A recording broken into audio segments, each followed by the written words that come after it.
It's your friendly neighborhood academic, and class starts now.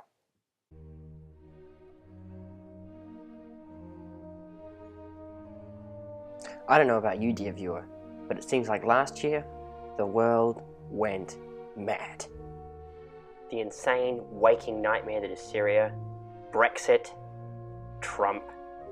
I wouldn't blame you if you thought it might be the end. In response to everyone panicking that the world might be spinning off its axis, on November 17th, the Oxford Dictionaries declared the term post-truth the word of the year for 2016. The adjective, which beat fellow contenders alt-right and woke, relates or denotes circumstances in which objective facts are less influential in shaping public opinion than appeals to emotion and personal belief.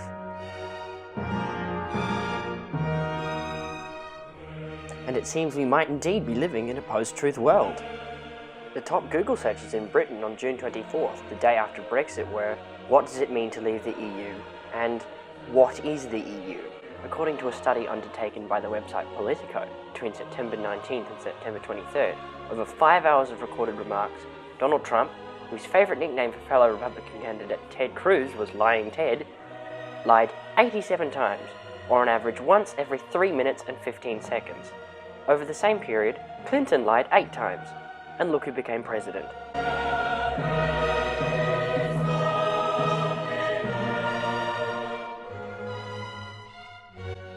And where did this brave new world come from? What does it mean for the future? Well, dear viewer, today we'll discover that the truth has been dead for a very, very long time. Even longer than we've all been alive, in fact. We all killed it, and the dagger we used was postmodernism. Postmodernism. Isn't that just a fancy way for art students not to make sense? Well, sometimes yes. You see, postmodernism is a bit like a deadbeat dad. It's impossible to pin down when you need it, but the second one of its children gets a whiff of success, you can't get rid of it. So to track down this bastard and make it pay, let's talk to the most successful postmodern children of all time, the Simpsons. Yes, it's time for us to say hello to the real first family of the United States, the Simpsons of 742 Evergreen Terrace, Springfield, USA. A cultural touchstone and bona fide classic, The Simpsons has tackled concepts as wide-ranging as religion, mathematics, politics, and even postmodernism itself. I don't get all this eyeball stuff. What are they supposed to represent? Eyeballs? It's POMO. Postmodern. Yeah, all right. Weird for the sake of weird. Oh. Well, Mo, what you said isn't postmodernism, but how you went about saying it is. Like I said, postmodernism is very hard to define. It doesn't have a single father, and it wouldn't want one. It doesn't have a rigid definition, and it wouldn't want one. Postmodernism thrives on the vague, the fuzzy, and the indeterminate. Encyclopedia Britannica defines postmodernism as the notion that all knowledge and truth is contextual and individual. Postmodernism asserts that all knowledge, that all grand narratives, and the social structures that arise from them is a product of unique social, political, and historical circumstances, and is therefore dependent on the context in which it finds itself. Therefore, all knowledge, be it of the truth or the social structures that we take to be true, is constructed rather than objective fact that exists in the natural world. So postmodernism is essentially knowledge that's aware of its artificiality, of its constructedness. Because of this, a central tenet of postmodernity, particularly in literature and entertainment, is one of intertextuality, when a text refers to another to create an added meaning or to explicitly connect the two texts, as well as ideas like self-reference and parody. This admission that all culture is created from the culture that surrounds it is the bedrock on which The Simpsons rests. Think of how often The Simpsons parodies and pokes fun at other cultural touchstones. There are countless intertextual parodies that have run through the series for so long they have now become mainstays of the series rather than the knowing winks they once were. Take, for instance, the relationship between Principal Seymour Skinner and his mother Agnes. To the uninitiated, the way Seymour interacts with his domineering mother is just a wonderfully well-written, creepy mother-son relationship. However, on several occasions, it's shown that their relationship is an extended parody of Norman Bates and his mother in Alfred Hitchcock's 1960 classic, Psycho. For most younger viewers, The Simpsons is the preceding text. They only learn of the Hitchcock original through parody, or, to put it another way, contextually. And these parody elements permeate the whole show. Kent Brockman is a piss take of Walter, the most trusted man in America, Cronkite. Here, see this clip of Cronkite announcing the assassination of President Kennedy on November 22nd, 1963? From Dallas, Texas, the flash, apparently official, President Kennedy died at 1 p.m. Central Standard Time, 2 o'clock Eastern Standard Time, some 38 minutes ago. And now the whole shot, with Kent Brockman announcing that Barney Gumble, the Plough King, is dead. Or how about this quick visual gag of Mr. Burns with Elvis? Just a funny image coupled with Mr. Burns' amusing imitation of the king, right? I know you've always had your eye on this photo of Elvis and me. He was so good to his mother, sir. Yes, but I couldn't understand a word that man said. Mr. Burns, doesn't bull my foundation, her hound dog. Stop it, you're killing me, sir. Wrong. The picture is a near-perfect restaging of a similar photo of Presley's visit to the White House under Richard Nixon. And how could a discussion of parody in The Simpsons be complete without the ultimate self-referential parody, the appearance of Spinal Tap in the episode The Otto Show? The original 1984 film, in which the parody band appears, was itself a parody of fawning, sycophantic rock documentaries of the era, as well as the pretentious leanings and wild rock and roll behaviour of heavy metal and hard rock bands at the tail end of the 1970s and early 80s. The inclusion is postmodern because it is intertextual and is therefore contextual. By including the band, the writers implicitly admit that their comedy does not take place in a vacuum, growing out of and being informed by a culture that surrounds it. Whole episodes of the series play with this fact through their extended use of parody. For instance, Bart the General is a 20-minute piss take of films like Full Metal Jacket and Patton. The episode Bart the Murderer contains frequent allusions to Martin Scorcese's Goodfellas. The ending of Marge on the Lamb is a spoof of the iconic fade-out at the end of Thelma and Louise, while Simpson Tide in the series' 9th season almost dispenses with plot entirely in order to poke fun at films like The Hunt for Red October and Crimson Tide. What separates these parodies as classics, however, is that they do more than just recreate the original texts, as is common in most self-proclaimed parody.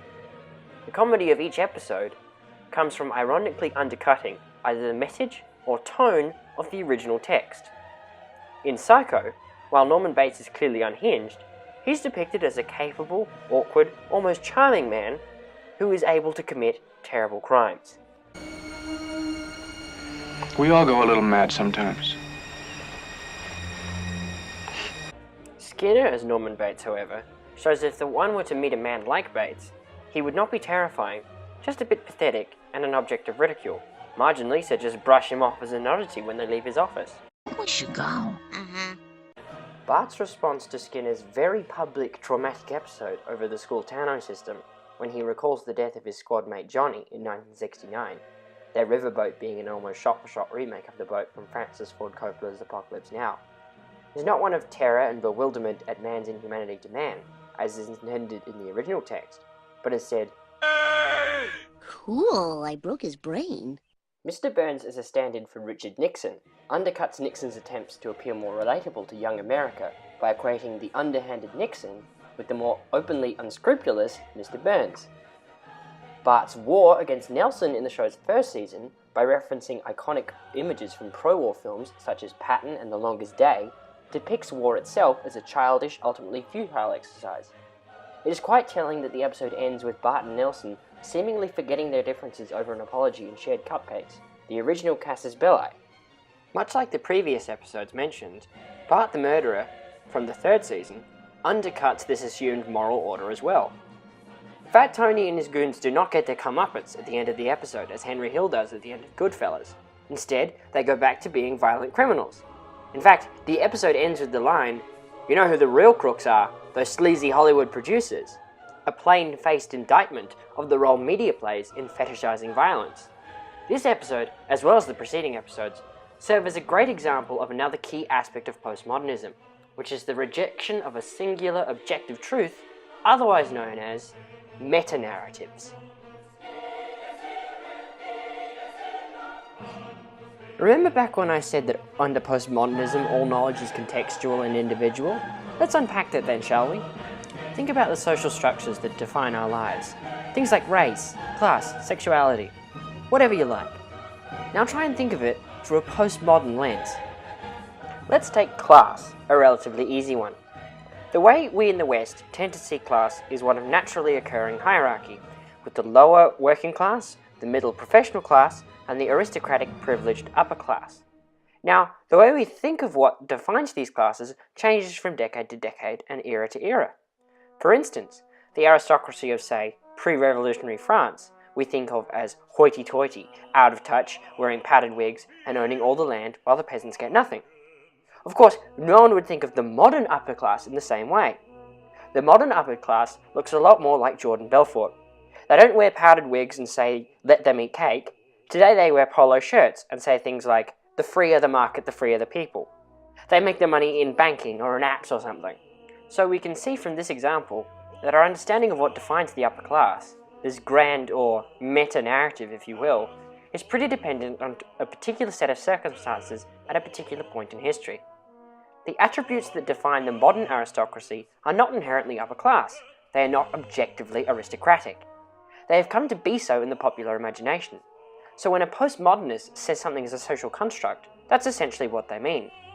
Postmodernists therefore distrust meta-narratives, because those narratives create social structures that derive their authority from a truth that is highly contextual, individual, or even arbitrary. French philosopher Jean-François Lyotard described postmodernity as simply an incredulity towards meta-narratives, and The Simpsons has that distrust in spades. There are a ton of elements in the show that could be considered critiques of meta-narratives, particularly amongst supporting characters. Take for instance Reverend Lovejoy. In small-town middle America, which Springfield is meant to represent in its broad strokes, the symbol of moral authority in the town is typically the local priest. The grand narrative says that the Reverend is supposed to be a rock for the community, offering guidance to those who seek help, and to present themselves as ideal role models. Very cozy, very comforting, and not without value. Now think of Reverend Lovejoy. He is bored in the issues of his congregation, doubtful on many occasions. It's times like this I wish I were a religious man. It's all over, people. We don't have a prayer.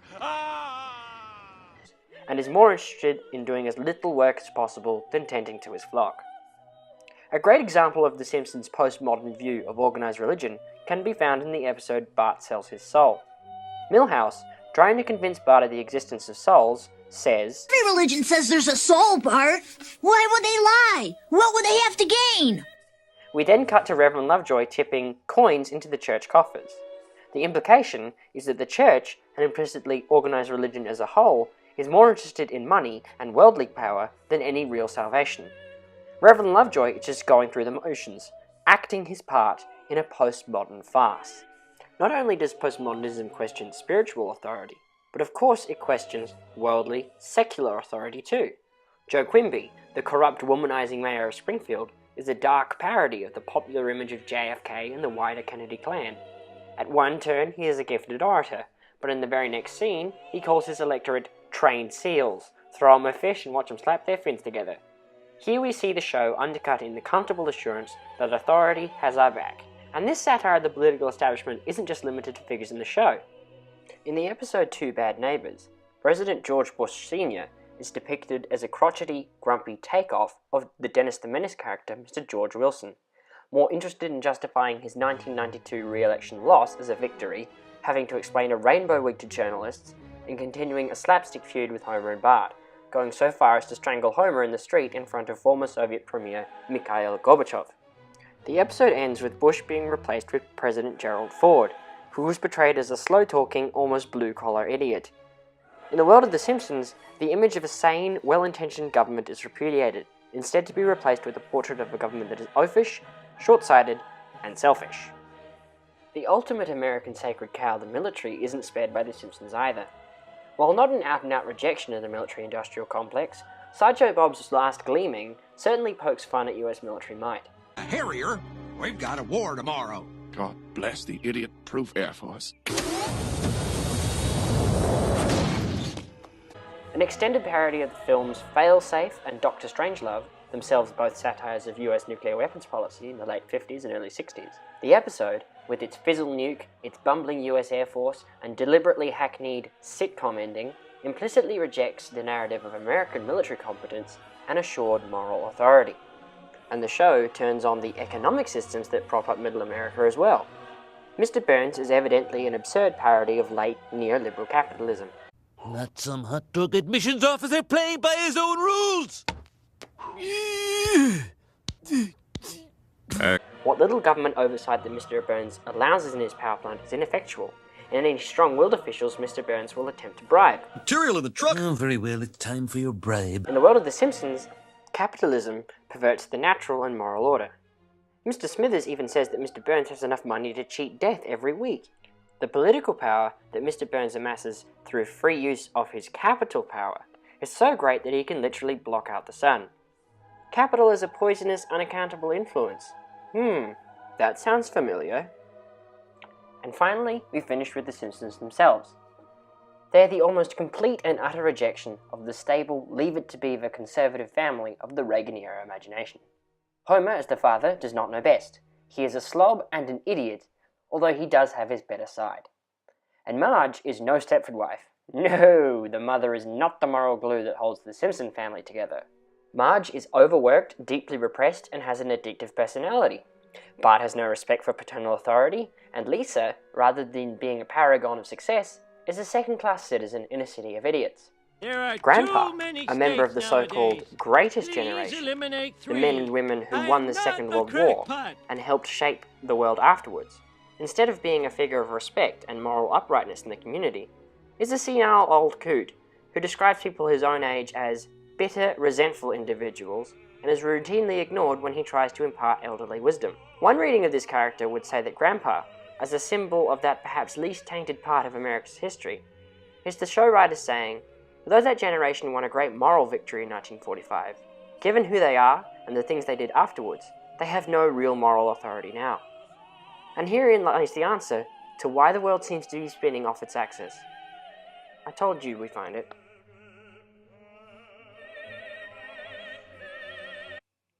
Postmodernism.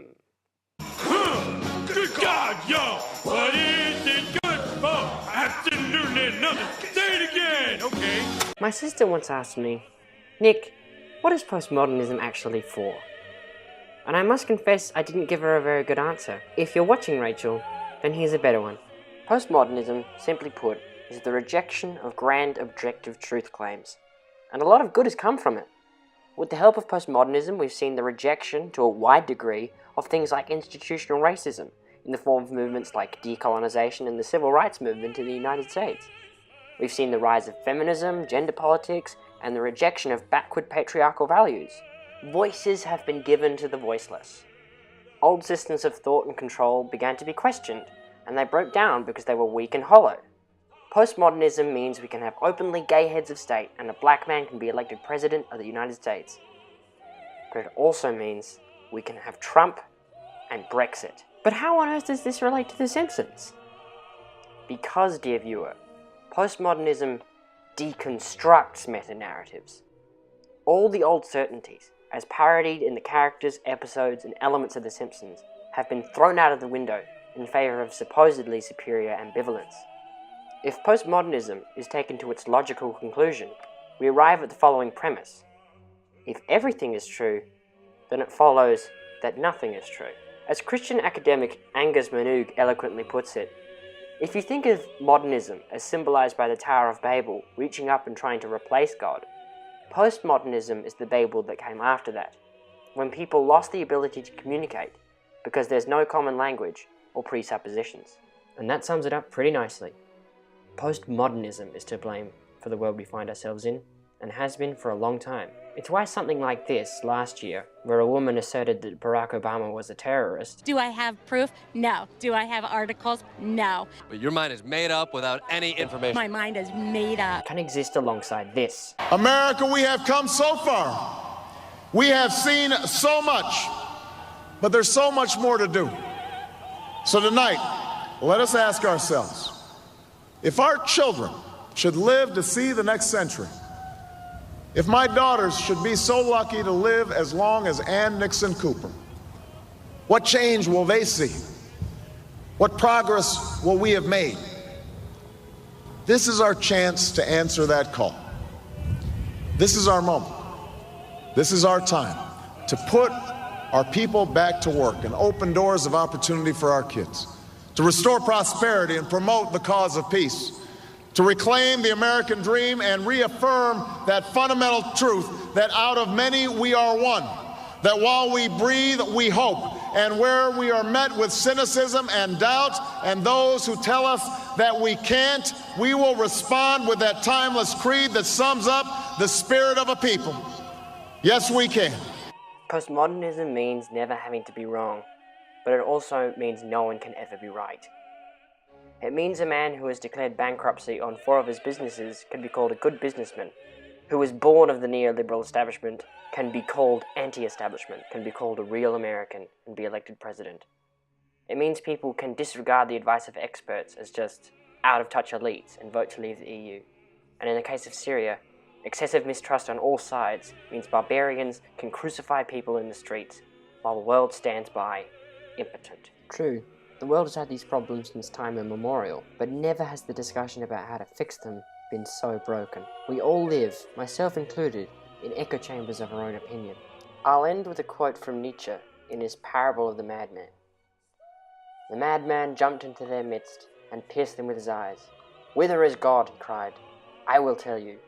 We have killed him, you and I. Has it not become colder?